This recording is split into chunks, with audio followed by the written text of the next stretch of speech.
ओम शांति। आज के इस सत्र में आप सभी का पुनः बहुत बहुत दिल से स्वागत है।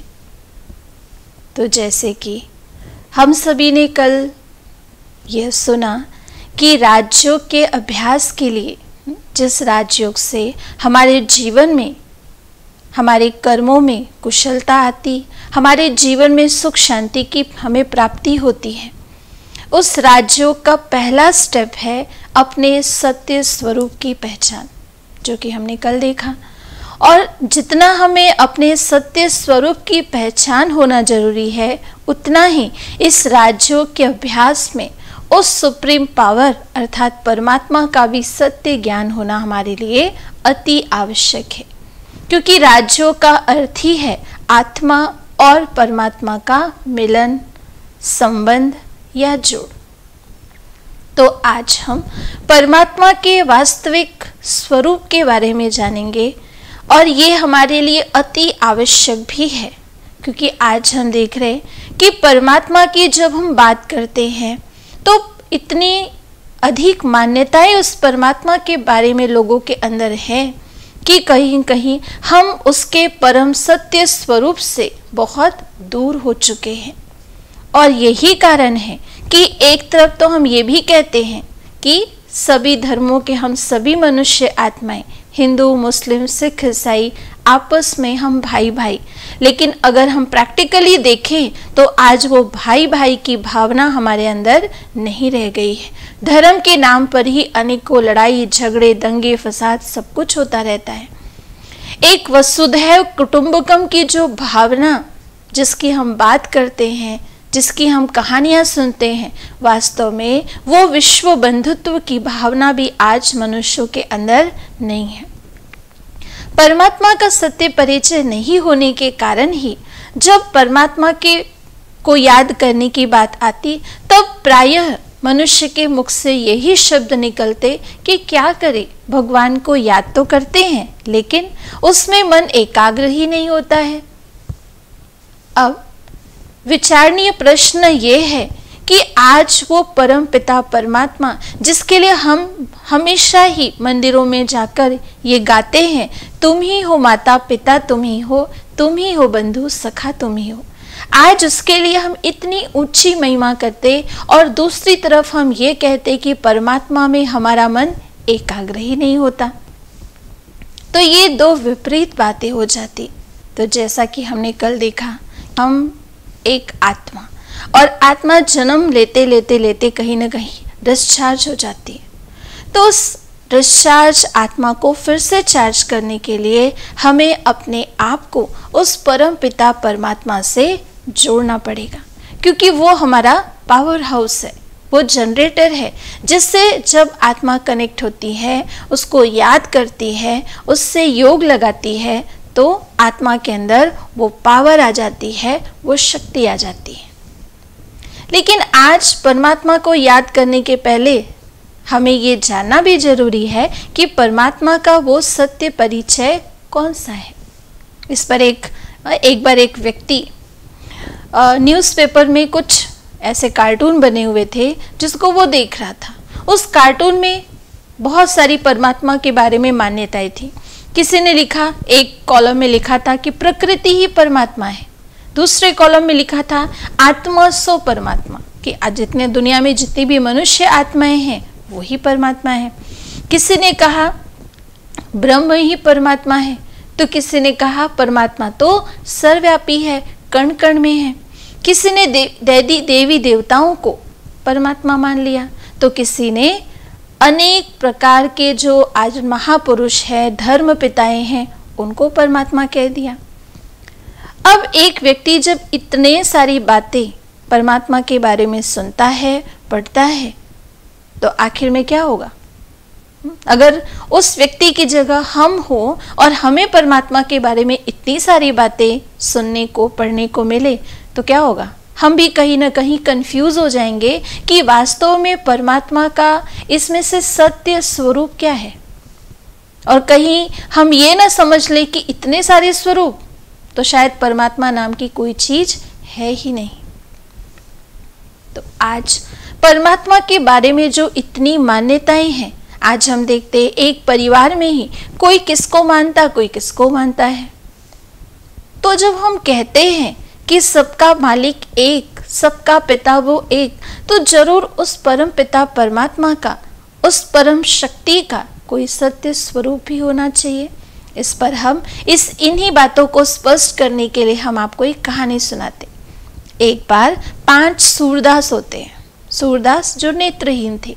उन 5 ही सूरदास को हाथी घर में भेजा जाता है कि आप वहां जाइए और देख के आइए हाथी जो होता है वो कैसा होता है।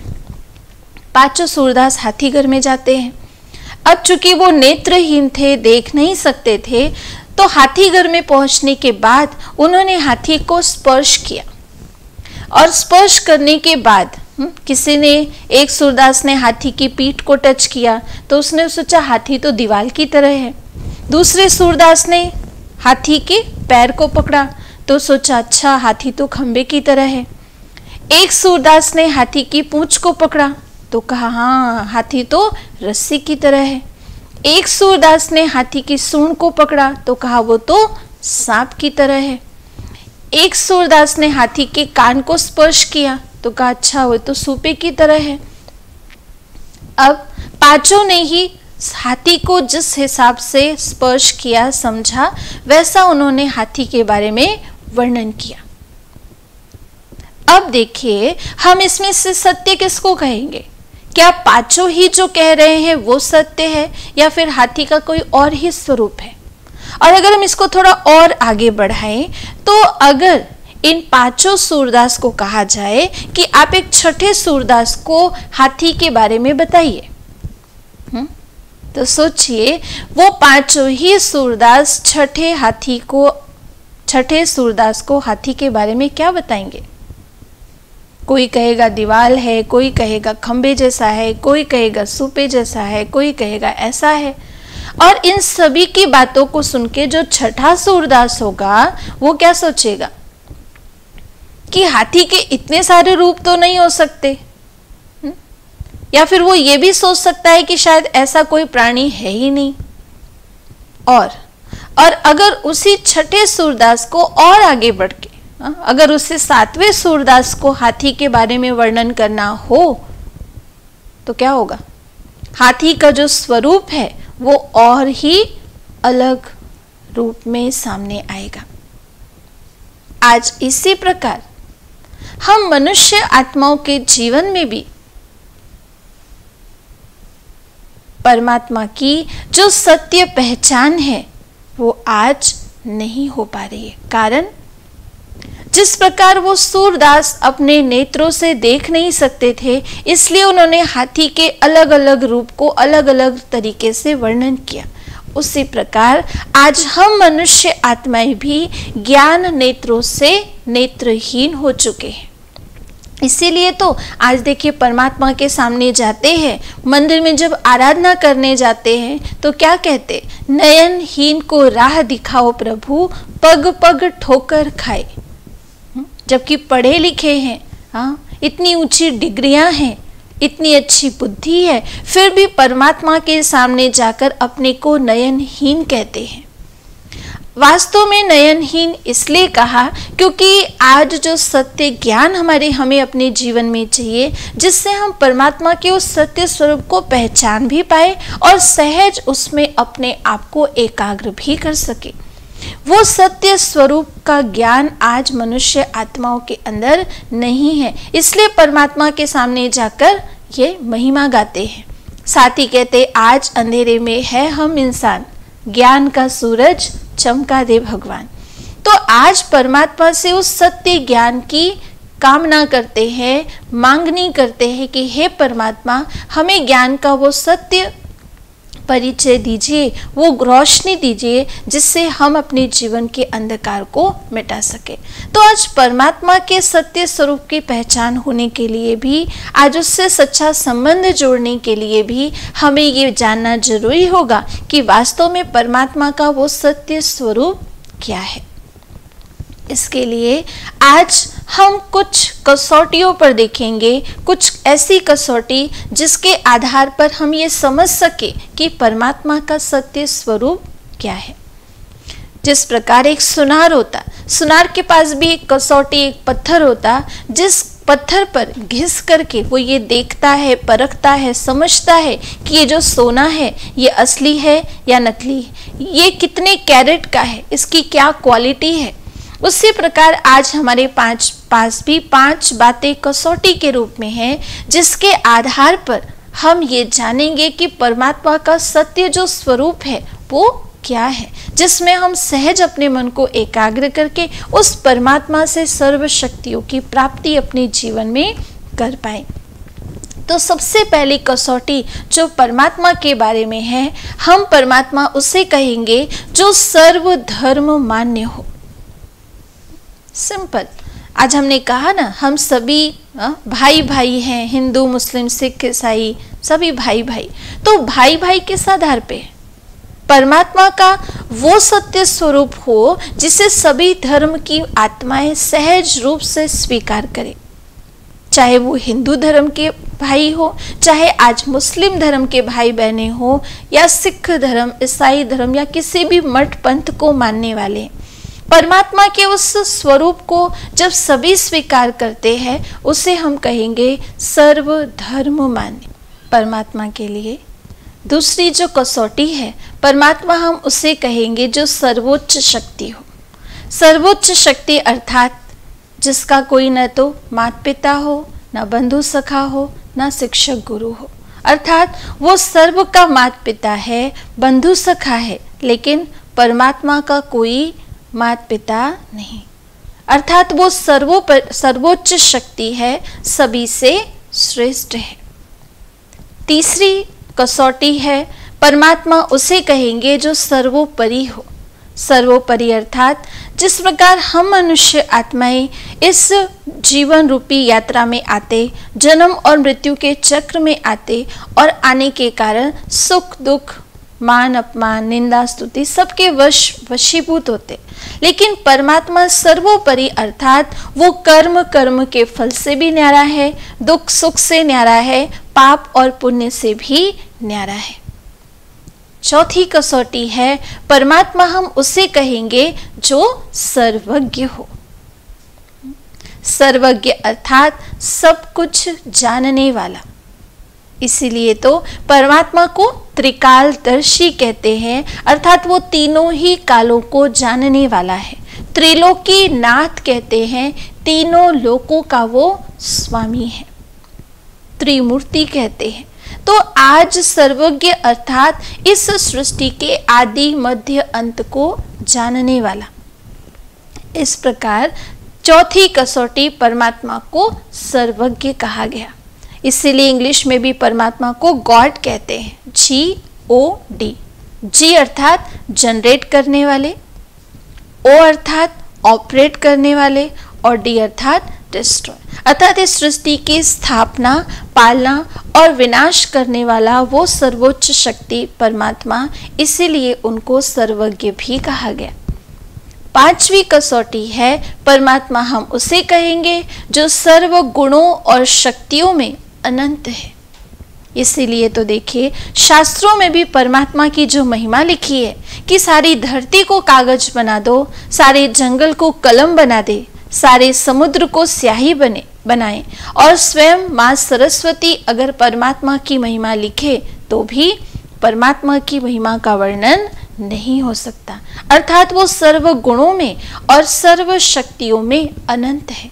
इसलिए जब हम मनुष्य आत्माएं कभी दुख के, चिंता के, भय के वशीभूत होती हैं, तो सहज ही हम परमात्मा को याद करते हैं कि हे परमात्मा, हमें वो शक्ति दो, हमें वो शांति दो, हमें वो सुकून, वो सुख दो, क्योंकि हमें पता है वो परमात्मा इन सभी गुणों का सागर है।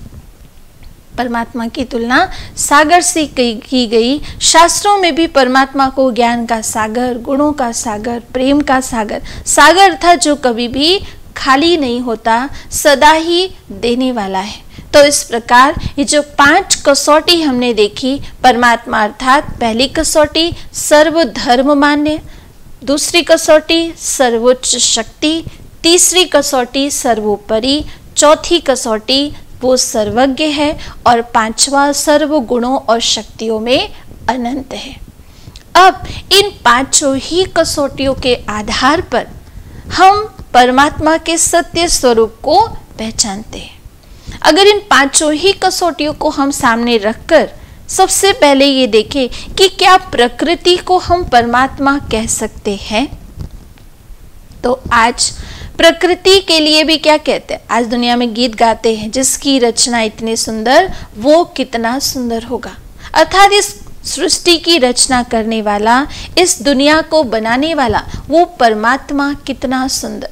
प्रकृति के वर्णन में कई कवियों ने भी उस परम चित्रकार की महिमा की है कि वो कौन चित्रकार है जिसने इतनी सुंदर प्रकृति बनाई है। तो आज इस आधार पे देखें तो प्रकृति को भी हम परमात्मा नहीं कह सकते। फिर कई कहते आत्मा सो परमात्मा, अर्थात हम मनुष्य आत्माएं ही परमात्मा है। या फिर कईयों ने ये भी कह दिया कि हम सभी के अंदर वो परमात्मा व्याप्त है। तो आज आत्मा सो परमात्मा भी कैसे हो सकते। आज दुनिया में भी देखिए, कोई बच्चा है, वो पढ़ाई करके बहुत अच्छी एजुकेशन लेके पद में, पोजीशन में, नौकरी में, हो सकता है अपने पिता से और आगे चले जाए। वो अपने पिता की तरह उनके बिजनेस को संभाल ले, अपने छोटे भाई बहनों की पालना भी कर ले, उनकी केयर भी कर ले, सारी जिम्मेवारी वो अपने पिता की तरह निभा सकते। लेकिन फिर भी बेटा बेटा रहेगा और पिता पिता ही रहेगा। कभी भी वो बच्चा अपने पिता का स्थान नहीं ले सकता, जिम्मेवारियों को निभा सकता है।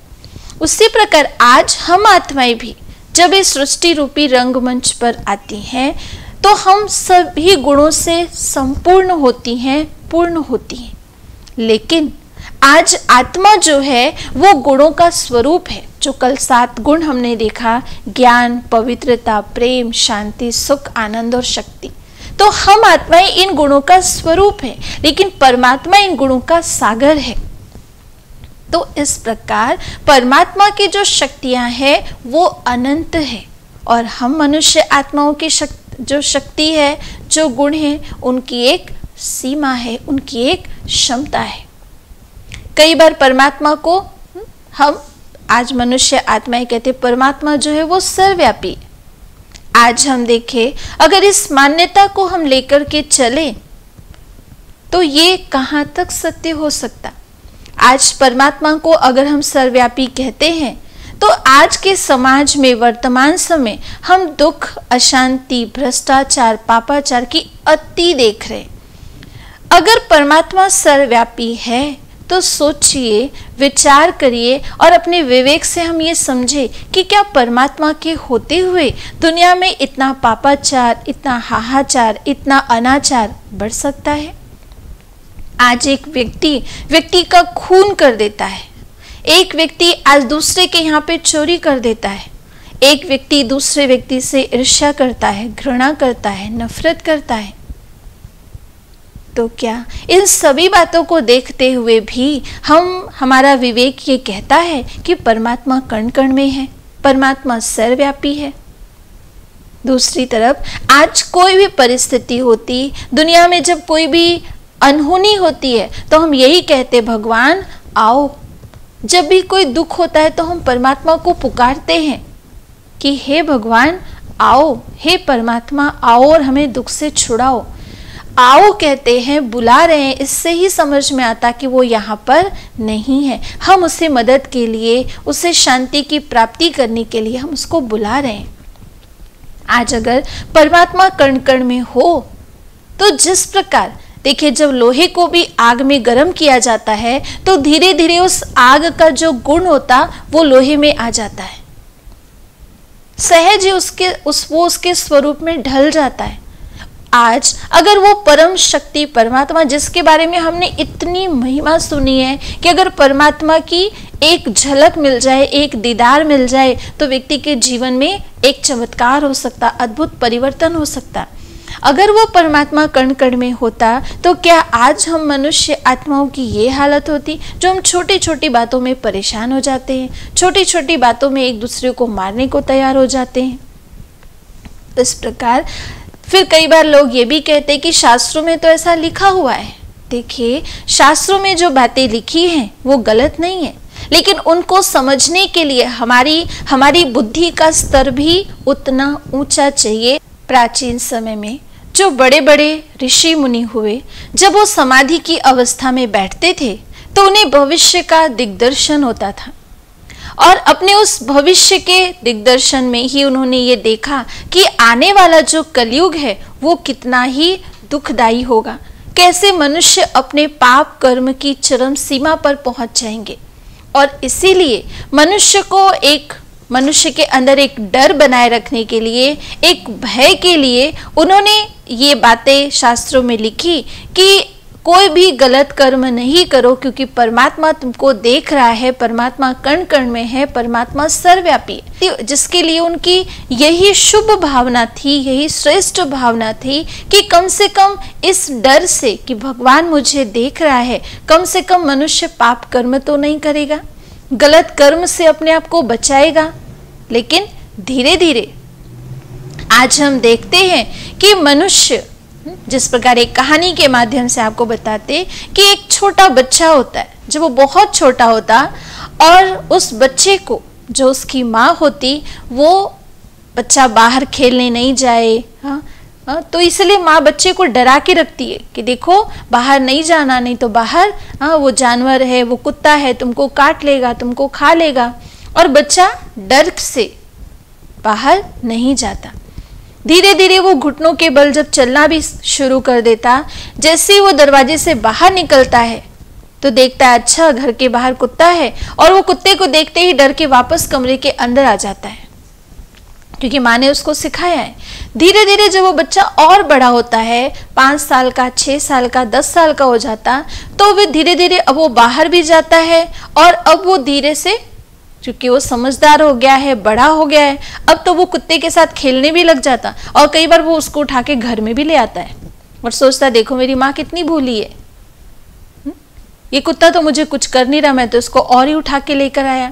और धीरे धीरे जब वो और बड़ा हो जाता, समझदार हो जाता है, पढ़ा लिखा हो जाता है, तो उसके अंदर अपनी समझ आ जाती है। इसी प्रकार आज ऋषि मुनियों ने जो बातें मनुष्य आत्माओं को पाप कर्मों से बचाने के लिए, डराने के लिए लिखी, लेकिन धीरे धीरे आज मनुष्य आत्माओं ने उसको भी एक तरह से पीछे छोड़ दिया, क्योंकि वो अपने को बहुत समझदार समझने लगे, और उनको लगा कि हमें जो करना है सो कौन देखता है। इसलिए देखिए, पहले के समय में अगर कोई कुछ बुरा करता था, कुछ गलत करता था, या कोई उनसे गलत करने के लिए कहता, तो अक्सर मनुष्य यही कहता था कि मेरे से ये काम नहीं होगा, मैं बाल बच्चे वाला हूं ना। और आज के समय में जब मनुष्य बहुत विज्ञान की प्रगति को देख रहा है, उसके जीवन में अनेक सुख सुविधाएं हैं, और अपने जीवन में वो पाप भ्रष्टाचार करने से भी नहीं डरता। आज के समय में भी जब किसी से कहो ये गलत है, ये पाप है, ये भ्रष्टाचार है, तो भी क्या कहता है, बाल बच्चे वाला हूं ना, करना तो पड़ेगा ही, नहीं तो पेट कैसे पालूंगा। शब्द वही है, लेकिन अब भाव जो है वो बदल गए हैं।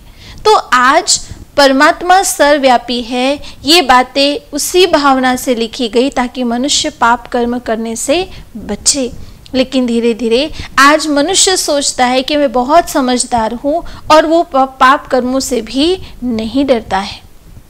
तो आज परमात्मा को सर्वव्यापी की जो मान्यता है, वो इस आधार पर हम उसे सत्य नहीं कह सकते, क्योंकि अगर परमात्मा कण कण में हो तो आज मनुष्य आत्माओं की जो स्थिति हम देख रहे हैं वो नहीं हो सकती। इसी के साथ आज हम जब बात करते हैं, जब कोई बहुत पुण्य का कर्म करता है तो हम कहते हैं पुण्य आत्मा, जब कोई धर्म के कार्य करता है तो हम उसको धर्मात्मा कहते हैं, जब कोई पाप कर्म करता है हम उसे पाप आत्मा भी कहते हैं। जिनके अंदर बहुत दिव्य गुण होते हैं, अर्थात जैसे देवी देवता है, हम उनको देव आत्मा कहते हैं। देव आत्मा अर्थात वो भी एक आत्मा है, लेकिन परमात्मा इन सब से अलग है। इसलिए हम महान आत्माएं कहते हैं, धर्म आत्माएं कहते हैं, पाप आत्माएं कहते हैं, देव आत्माएं कहते हैं, कभी भी परमात्माएं नहीं कहते, क्योंकि परमात्मा अनेकों नहीं है, वो सिर्फ और सिर्फ एक है। जबकि देवी देवताओं की बात करें तो हमारी भारतीय संस्कृति में तो 33 करोड़ देवी देवताओं का वर्णन है। तो इस प्रकार परमात्मा वो एक। अब उस परमात्मा का वो कौन सा सत्य स्वरूप है जिसे सभी धर्म की आत्माओं ने स्वीकार किया है? तो यहाँ पर परमात्मा के लिए कहेंगे कि परमात्मा अर्थात जो ज्योतिर्बिंदु स्वरूप है, नूर है, ज्योति है, प्रकाश है, बिंदु है, सुप्रीम लाइट है। और परमात्मा का यही वो स्वरूप है जिसे सभी धर्म की आत्माओं ने अलग अलग नाम से, अलग अलग रूपों में स्वीकार किया है, लेकिन है वो एक ही ज्योति बिंदु स्वरूप निराकार। यहाँ पर परमात्मा को निराकार इसलिए कहा गया क्योंकि परमात्मा का जो रूप है वो हम मनुष्य आत्माओं की तुलना में अलग है। जिस प्रकार हम इन 5 तत्वों को धारण करते हैं, जन्म और मृत्यु के चक्र में आते हैं, लेकिन परमात्मा इस जन्म और मृत्यु के चक्र से बिल्कुल अलग है। वो ज्योतिर्पुंज है, इसलिए हिंदू धर्म में हम उनको ज्योतिर्लिंग के रूप में मानते हैं। और परमात्मा का यही एक ऐसा स्वरूप है जिसकी पूजा आज हम देखते हैं भारत के चारों ही कोनों में होती है। चाहे हम पूरब में जाएं, पश्चिम में जाएं, उत्तर में जाएं या दक्षिण में जाएं, परमात्मा का ज्योतिर्बिंदु स्वरूप, ज्योतिर्लिंग स्वरूप वो रूप है जिसकी पूजा आज चारों ही ओर होती है। जिसको आज हम देखते हैं कि परमात्मा को अगर हम उत्तर की तरफ देखें तो अमरनाथ के रूप में, दक्षिण की तरफ जाएं तो रामेश्वर के रूप में, पूर्व में जाए तो काशी विश्वनाथ के रूप में और पश्चिम में जाए तो सोमनाथ के रूप में परमात्मा के उस ज्योतिर्लिंग स्वरूप की पूजा चारों ही तरफ होती है। इसके साथ ही हमारी भारतीय संस्कृति में सबसे प्राचीन जो मंदिर है वो सभी शिव मंदिर ही हैं। और उन सभी शिव मंदिर में हम देखेंगे तो परमात्मा के लिंग स्वरूप की स्थापना है। उस लिंग स्वरूप को ही पूजा करते थे, अर्चना करते थे। तो आज परमात्मा के जो नाम हम देखते हैं, चाहे हम उनको सोमनाथ कहते, विश्वनाथ कहते, बबूलनाथ कहते, अमरनाथ कहते, ये सभी परमात्मा के श्रेष्ठ कर्तव्यों के कारण है। क्योंकि परमात्मा के जो नाम है वो कर्तव्यवाचक है, गुणवाचक है, जबकि हम मनुष्य आत्माओं के नाम संज्ञावाचक होते। किसका नाम शांति है लेकिन जीवन में शांति नहीं, किसी का नाम अमीर चंद है लेकिन जीवन में गरीबी ही छाई हुई है। तो इस प्रकार लेकिन परमात्मा के जितने भी नाम हैं जिनका वर्णन हम देखते, जिनका गायन पूजन हम करते, वो सभी नाम कहीं न कहीं गुणवाचक और परमात्मा के कर्तव्यवाचक नाम है। उसी प्रकार आज अगर हम मुस्लिम धर्म की बात करें तो जो मुस्लिम धर्म के भाई बहने हैं वो भी किसी मूर्ति पूजा को नहीं मानते, लेकिन काबा का पत्थर जिसे वो संगे अस्वद कहते, पवित्र पत्थर मानते हैं और अपनी हज यात्रा के समय उस पत्थर को विशेष रूप से वो चूमते हैं और अपनी हज यात्रा को कबूल करवाते और यही कहते हैं परवरदिगार, हे नूरे इलाही, मेरे हज को कबूल करो। तो वो काबा का पत्थर, वो संगे अस्वद या वो एक पवित्र पत्थर, वो भी परमात्मा के एक ज्योतिर्बिंदु स्वरूप, एक लाइट स्वरूप का यादगार है। और इसीलिए परमात्मा की महिमा में क्या कहते हैं, अल्लाह अकबर, अल्लाह नूर है, नूर अर्थात ज्योति। इस प्रकार मुस्लिम धर्म में भी परमात्मा को नूर अर्थात ज्योति के रूप में स्वीकार किया गया, माना गया। अगर हम बात करें क्रिश्चियन धर्म की तो क्रिश्चियन धर्म में भी परमात्मा के लिए कहा गॉड इज लाइट। परमात्मा जो है वो लाइट है, प्रकाश है, ज्योति है। इसलिए जब हम चर्च में जाते हैं तो चर्च में परमात्मा की प्रेयर जब करते हैं तो अपने हाथ में कैंडल लेते हैं और उस कैंडल की जो लौ होती है, ज्योति होती है, उस पर अपने आप को कॉन्सेंट्रेट करके परमात्मा की प्रेयर करते, याद करते हैं। अर्थात वो जो लाइट है वो परमात्मा का स्वरूप मानते हैं, अर्थात उस ज्योति को परमात्मा का रूप माना, क्योंकि गॉड इज लाइट कहा। तो इस प्रकार क्रिश्चियन धर्म में भी परमात्मा के उस लाइट स्वरूप का वर्णन है, उनको ही मानते हैं। इसी प्रकार सिख धर्म में अगर हम देखें तो परमात्मा के लिए कहा एको ओमकार निराकार अयूनी अजन्मा निर्वैर निर्भय। तो आज अगर इन बातों के अर्थ को हम देखें तो एको ओमकार अर्थात इसलिए गुरु नानक जी ने भी इशारा ऊपर की तरफ किया कि वो एक ओमकार रूप है।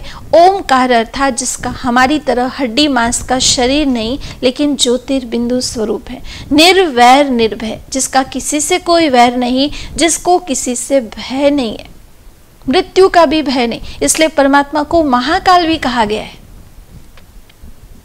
अयोनि अजोनी अजन्मा कहा गया, अर्थात जो किसी योनि को धारण नहीं करता, जो जन्म और मृत्यु के चक्र में नहीं आता। इसीलिए गुरु नानक जी ने बड़ी अच्छी लाइन कही, देह शिवा वर मोहे, अर्थात उन्होंने परमात्मा के इस शिव रूप को, ज्योतिर्बिंदु स्वरूप को स्वीकार किया। तो इस प्रकार हम देखते, इससे ही जैन धर्म में भी परमात्मा के उसी ज्योति, इसलिए जितने भी जैन धर्म के महापुरुष हुए उनको हमेशा ध्यान की अवस्था में दिखाया जाता कि उन्होंने परमात्मा के उस ज्योतिर्बिंदु स्वरूप का ध्यान किया और अपने को भी उस स्वरूप में लाने के लिए उस परमात्मा को वो याद करते हैं। तो इस प्रकार हम देखते कि चारों ही धर्मों में, मठ पंथ में परमात्मा के ज्योतिर्बिंदु रूप को स्वीकार किया गया। लेकिन आज हम देखते हैं कि परमात्मा के उस ज्योतिर्बिंदु स्वरूप की तरफ जब इशारा दिया गया तो उसको समझने के लिए जो मनुष्य आत्माएं थी, जब धर्म पिताओं ने, चाहे हिंदू धर्म हो, चाहे मुस्लिम धर्म हो, चाहे सिख धर्म, चाहे ईसाई धर्म, या जितने भी मठ पंथ आज है, जब उन धर्म पिताओं ने मनुष्य आत्माओं को परमात्मा के ज्योति स्वरूप का वर्णन किया तो कहीं न कहीं ज्ञान चक्षु न होने के कारण उन्होंने किसी न किसी साकार रूप को, अर्थात किसी न किसी धर्म पिता को, देव आत्मा को, महापुरुषों को, साधु महात्माओं को ही भगवान कह दिया, परमात्मा कह दिया। और इसके कारण 1 से 2, 2 से 3 परमात्मा के बारे में आज सैकड़ों मान्यताएं हैं, और जिसके कारण ही हम धीरे धीरे परमात्मा के सत्य स्वरूप से बहुत दूर चले गए।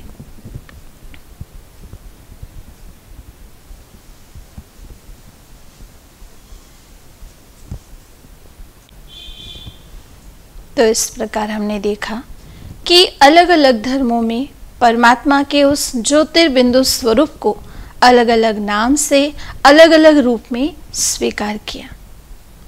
धीरे धीरे उनका रूप और बदलता गया, जिसके परिणाम स्वरूप हम परमात्मा के सत्य रूप से बहुत दूर हो गए, और इसी कारण जो परमात्मा से हमें प्राप्ति होनी चाहिए वो प्राप्ति भी आज हमें नहीं होती, जिसके कारण आज उस ज्ञान के सागर, प्रेम के सागर, शांति के सागर, परमात्मा से वो सच्चा संबंध नहीं होने के कारण ही आज हम इन गुणों से खाली हो गए। आज परमात्मा के बारे में इतनी जो मान्यताएं हैं, कई बार हम सोचते हैं कि हम परमात्मा को याद तो करते ही हैं, लेकिन अगर परमात्मा को याद कर रहे हैं और अगर हम उसके सत्य स्वरूप में उससे याद कर रहे हैं तो डायरेक्ट उस परमात्मा से सर्व गुणों और शक्तियों की प्राप्ति हमें जीवन में होगी। लेकिन उसी चीज को हम वाया अगर लेंगे, वाया अगर प्राप्त करेंगे तो कहीं ना कहीं उस चीज में कमी आ जाती। इस पर एक कहानी आपको सुनाते। एक बार एक भिखारी होता है, वो रोज राजा के महल में जाता, और राजा के महल में जब जाता है तो राजा उसको जो भी उसे चाहिए होता उसकी मांग को पूरी करते हैं। ऐसे ही उसकी तरह अनेकों भिखारी रोज राजा के दरबार में आते, और राजा का ये नियम था कि राजा सभी की मनोकामना को अवश्य पूरा करते थे। वो बड़े दानी कहलाते थे। बहुत दिनों के बाद, बहुत दिनों तक ऐसा ही चलता रहा। एक दिन उस भिखारी के मन में ये प्रश्न उठता है कि राजा से मैं जो मांगता हूँ मुझे मिलता है, और सिर्फ मैं ही नहीं, मेरी तरह जितने भी लोग राजा के पास आते हैं, राजा सबको खुश करता है, सबको भरपूर करते हैं। तो ये राजा के पास इतना कहाँ से आता है? फिर वो ये भी सोचता है कि अगर मुझे पता चल जाए कि वो सोर्स क्या है जिससे राजा को इतनी प्राप्ति होती है, तो मैं भी उस सोर्स से ही मांगना शुरू करूंगा और फिर मुझे राजा से मांगने की जरूरत नहीं होगी, मुझे ज़्यादा भी मिलेगा। थोड़ा महत्वाकांक्षी था और यही सोच करके वो एक अगले दिन राजा के दरबार में, जहाँ वो रोज भिक्षा मांगने के लिए खड़ा होता था, उस दिन और सुबह सुबह और जल्दी वो महल में पहुंच जाता है। जब वो महल में पहुंचता है तो देखता है कि अभी राजा तो वहां पर है नहीं। वो सैनिकों से जो दरबार में वहां पहरा दे रहे थे, पहरेदार से पूछता है कि राजा कहाँ है। तो वो कहते हैं कि अभी तो राजा के पूजा करने का समय है, राजा मंदिर में पूजा कर रहे हैं। तो उसने कहा क्या मैं वहां जा सकता हूँ? तो पहरेदार ने कहा हाँ जाओ, लेकिन चुपचाप पीछे बैठे रहना, अंदर मत जाना। तो वो मान जाता है। वो सोचता पहले मैं देखूँ तो सही कि राजा पक्का जहाँ पे राजा पूजा कर रहे वहीं से उनको मिलता होगा। और ये सोच के वो जाता है और मंदिर के बाहर दरवाजे के पास बैठ जाता है और देखता है कि राजा जो है वो पूजा कर रहे होते हैं।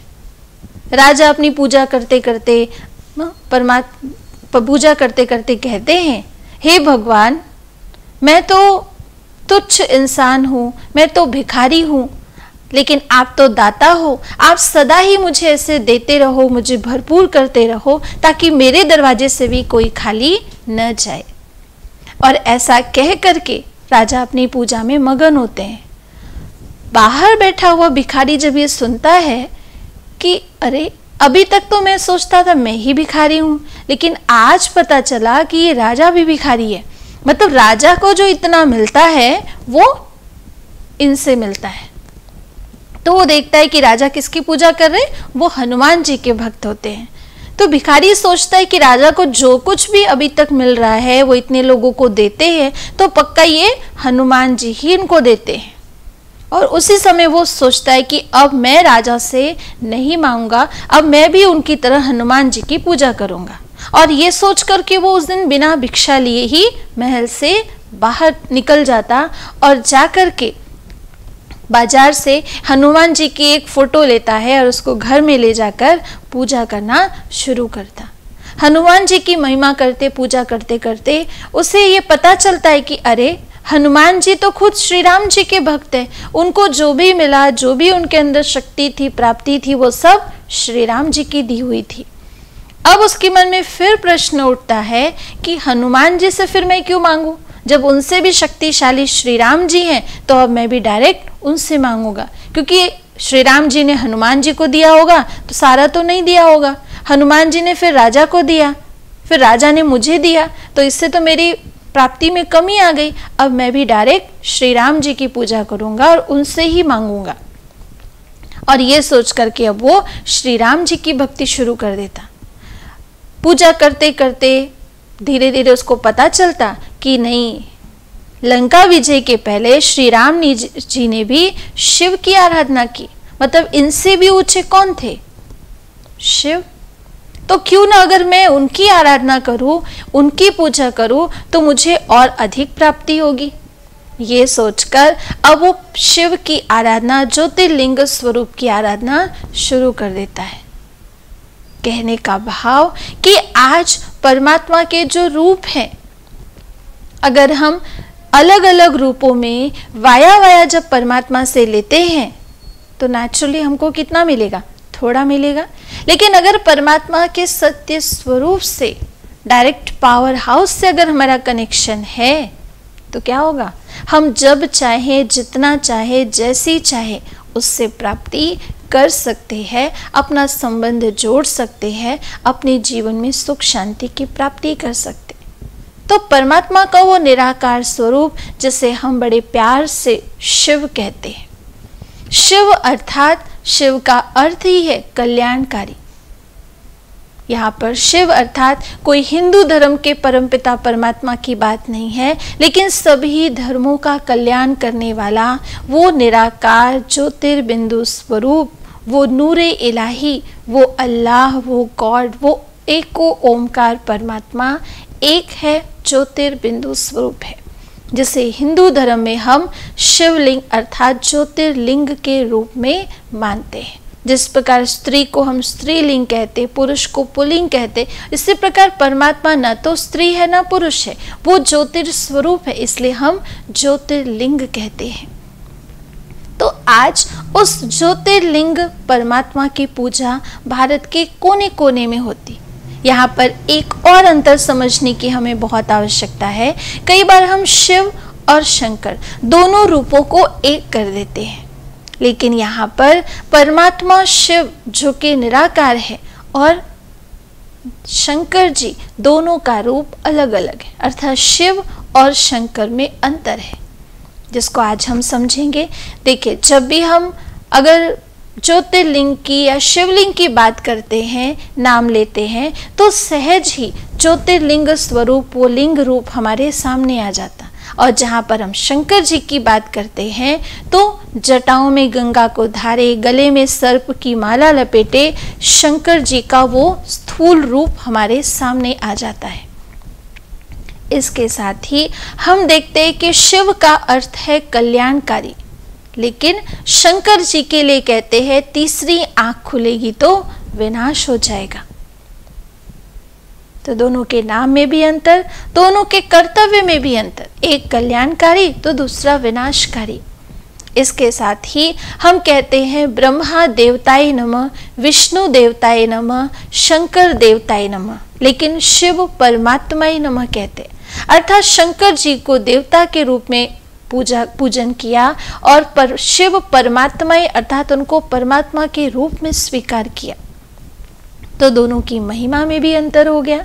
इसके साथ ही हम देखते कि जब भी हम शंकर जी के स्वरूप को देखें तो उन्हें हमेशा ही ध्यान की अवस्था में दिखाया गया है। अब विचार करने की बात यह है कि वो सदैव ही किसका ध्यान करते थे, किसकी तपस्या करते थे, और सदैव उनके मुख से एक ही श्लोक निकलता था, ओम नमः शिवाय, ओम नमः शिवाय, ओम नमः शिवाय। ओम नमः शिवाय अर्थात जिसका अर्थ है मैं शिव को नमस्कार करता हूं। अगर दोनों ही रूप एक है तो कोई अपनी ही पूजा तो नहीं करेगा, और कहीं पर भी ओम नमः शिवाय की जगह हमें ओम नमः शंकराय नहीं सुनने को मिलता। कि गलती से भी कभी अगर दोनों ही रूप एक है तो कभी हम ओम नमः शंकराय भी कह दे, नहीं, हमेशा ही शंकर जी के सामने, उनके मूर्ति रूप के सामने लिंग जरूर रखा होता और हमेशा उनको ये श्लोक बोलते हुए ध्यान की मुद्रा में दिखाते, क्योंकि आज उनको भी वो जो शक्ति चाहिए, उनके लिए कहा कि इस पुरानी दुनिया का, इस भ्रष्टाचारी दुनिया का विनाश करने वाले, तो उन्हें भी पता है कि उस विनाश के लिए, उस इतने बड़े कार्य के लिए उन्हें शक्ति किससे मिलेगी, उस परम पिता परमात्मा से ही मिलेगी। इसलिए परमात्मा शिव के निराकार रूप को त्रिलोकी नाथ कहा, तीनों लोकों का वो स्वामी, त्रिमूर्ति कहा गया। त्रिमूर्ति शिव, त्रिमूर्ति शंकर नहीं कहते, त्रिमूर्ति शिव अर्थात परमात्मा ने तीन देवताओं की, तीन मूर्तियों की रचना की, ब्रह्मा विष्णु शंकर, और इनके द्वारा ही वो इस सृष्टि की स्थापना का, पालना का और विनाश का कर्तव्य कराते हैं, इसलिए त्रिमूर्ति शिव कहा गया। और इसी की यादगार में जब शिवरात्रि हम मनाते हैं, व्रत रखते हैं, तो विशेष रूप से 3 पत्तियों वाला बेलपत्र चढ़ाते हैं। अगर 2 होगा तो नहीं चढ़ाएंगे, 1 होगा तो भी नहीं चढ़ाएंगे, लेकिन 3 पत्तियां अर्थात परमात्मा शिव के ऊपर वो 3 पत्तियों को अर्पित करने का अर्थ यही है कि वो त्रिकालदर्शी है, त्रिलोकी नाथ है और त्रिमूर्ति है। इसके साथ जब हम परमात्मा शिव का वो यादगार दिवस मनाते हैं तो हम शिवरात्रि कहते हैं। इसके विपरीत अगर देखा जाए तो अन्य जितने भी देवी देवताओं की जयंती हम मनाते, बड़े बड़े महापुरुषों के जन्म दिवस मनाते हैं तो वहां पर हम जन्मदिन, जन्म दिवस की बात करते हैं। लेकिन जहां पर परमात्मा शिव की बात आती तो हम शिवरात्रि कहते हैं। जबकि अगर एक बच्चे का जन्म रात को अगर 12 बजे भी होता, 1 बजे भी होता है, तो भी हम हर वर्ष उसका जन्मदिन मनाते। लेकिन यहाँ पर शिवरात्रि कहना अर्थात शिव रात्रि, रात्रि का तात्पर्य यहाँ पर अज्ञान रूपी रात्रि से है कि परमात्मा शिव का इस सृष्टि पर आना उस समय होता जब चारों ही तरफ अज्ञान का अंधकार होता, पापाचार, भ्रष्टाचार अपनी चरम सीमा पर होते। और ऐसे कलयुगी रात्रि में, पापाचार की रात्रि में, भ्रष्टाचार की रात्रि में परमात्मा आकर वो ज्ञान की रोशनी हमको देते। जिस ज्ञान की रोशनी को जब हम अपने जीवन में धारण करते हैं तो हमारे जीवन से काम, क्रोध, लोभ, मोह, अहंकार के जो भूत है अर्थात जो अंधकार है वो सहज हमारे जीवन से दूर हो जाए, हमारा जीवन ज्ञान के प्रकाश से जगमगाने लगे। तो ऐसे समय पर परमात्मा के अवतरण के कारण ही शिव के साथ रात्रि शब्द लगाया कि परमात्मा शिव आकर इस कलयुगी रूपी रात्रि को समाप्त करते हैं और ज्ञान की रोशनी हमें देते हैं। तो इस प्रकार हमने देखा कि परमात्मा शिव और शंकर जी के रूप में, नाम में, गुणों में, कर्तव्यों में अंतर है, क्योंकि दोनों ही परमात्मा शिव जिसको रचयिता कहा जाता और शंकर जी को रचना कहा गया, अर्थात दोनों में ही पिता और पुत्र का संबंध हो गया। हमारी भारतीय संस्कृति में भारत के जितने भी प्राचीन 12 ज्योतिर्लिंग के जो मंदिर हैं, जिसको हम ज्योतिर्लिंग कहते हैं, आज हम देखें तो सभी जगह पर परमात्मा के ज्योतिर्बिंदु स्वरूप का, ज्योतिर्लिंग स्वरूप का ही गायन है, पूजन है। कहीं पर भी शंकर जी का वो मूर्ति रूप नहीं है। इसका अर्थ यही है कि परमात्मा शिव अलग है और शंकर जी जिनको हम देवता रूप कहते वो अलग है।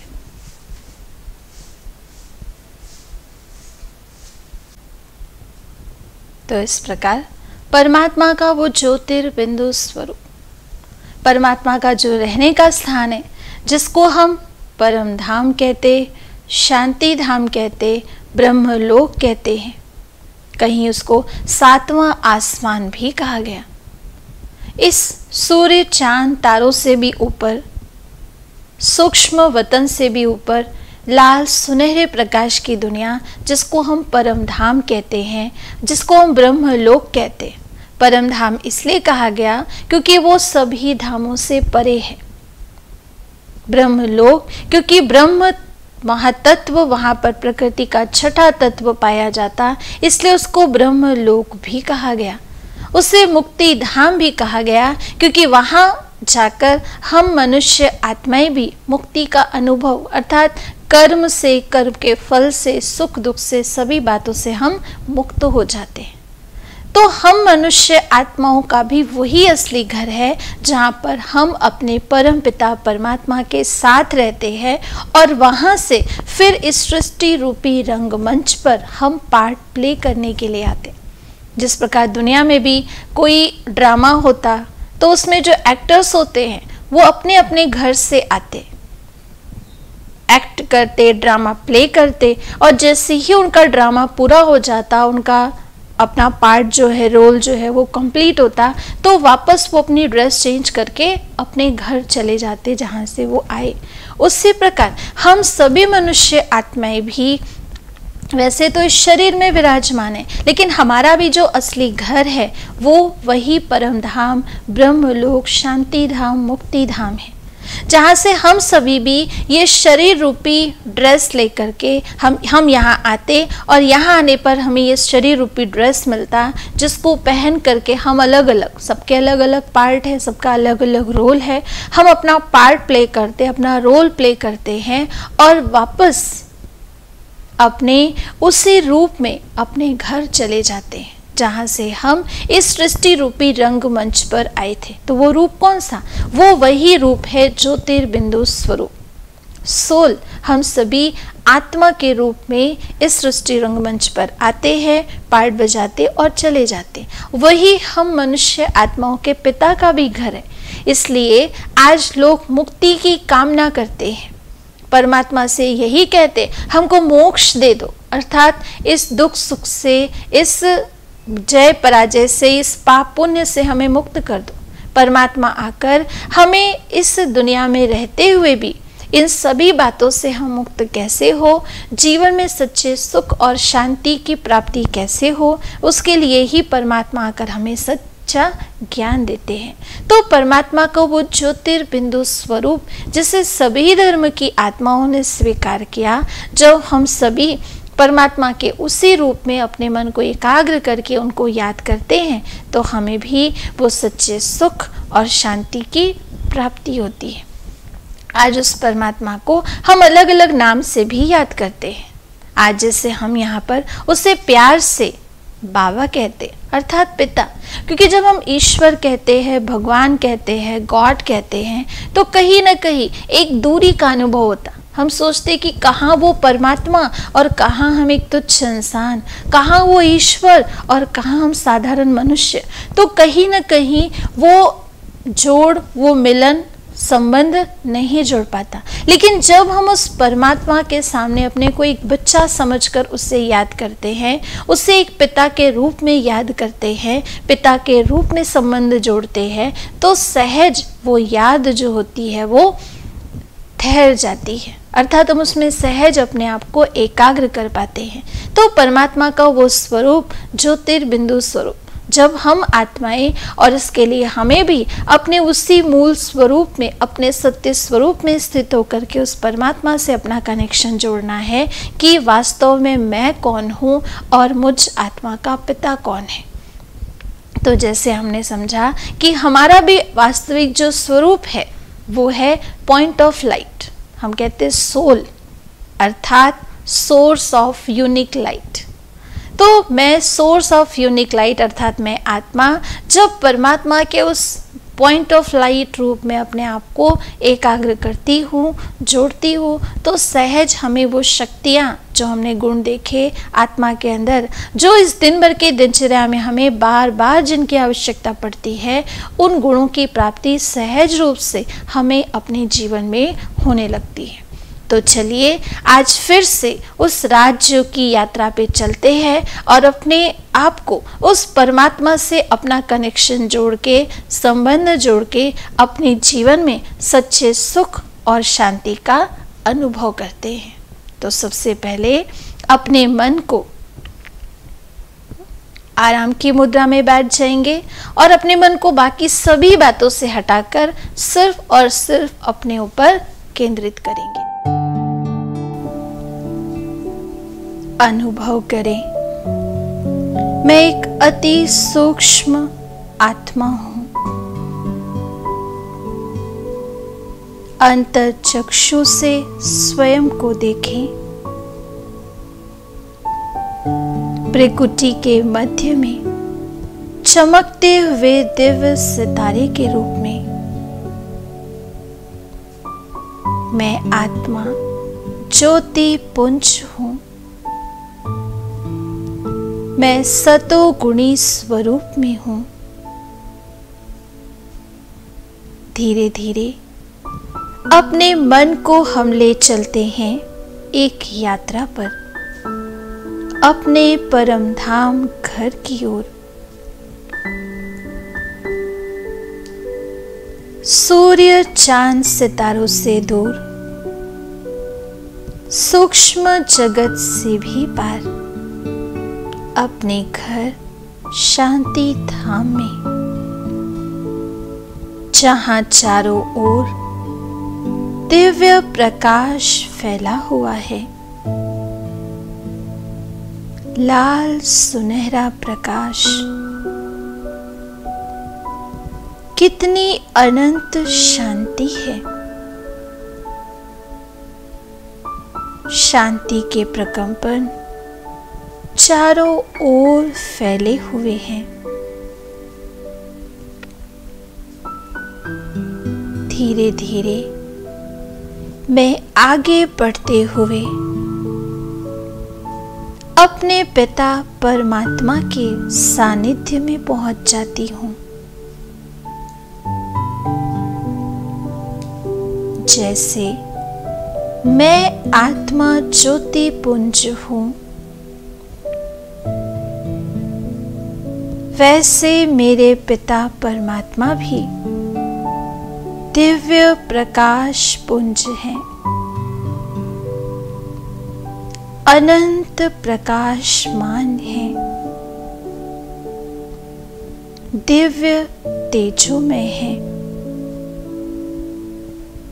चहुं ओर परमात्मा की शक्तियों की किरणें फैल रही हैं।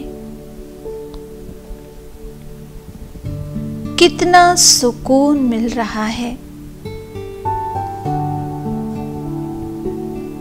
मैं परमात्मा माता पिता के प्रेम की पात्र बन गई हूँ। परमात्मा शिव मेरे अति मीठे, अति प्यारे पिता हैं। प्यारे शिव बाबा की असीम प्रेम की छत्र छाया को मैं स्वयं महसूस कर रही हूँ। यह कितना सुंदर प्रभु मिलन है। मीठे बाबा की सर्व शक्तियों की किरणों को स्वयं में समाकर मैं भरपूर हो रही हूँ और अपने आप से यही संकल्प करती हूँ कि सदा ही इस श्रेष्ठ अनुभव में खोई रहूंगी।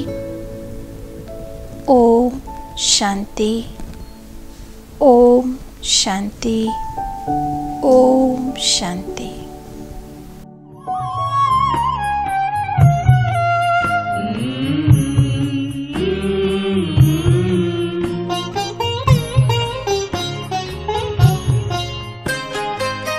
साथ तुम्हारा प्रभु कितना है प्यारा, साथ तुम्हारा प्रभु कितना है प्यारा।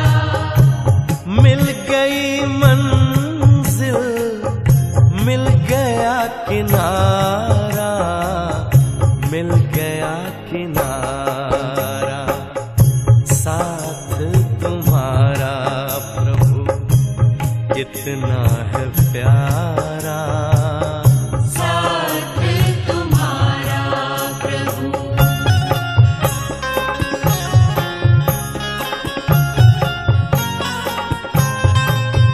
मागा मपदा मागा रे सारे मापा मगा रे निसा। रोशनी ही रोशनी आती नजर है, अब ना भंवर का डर, ना ही फिक्र है, ना ही फिक्र है। हाथ में तेरे जब हाथ है हमारा, साथ तुम्हारा प्रभु कितना है प्यारा, साथ तुम्हारा प्रभु।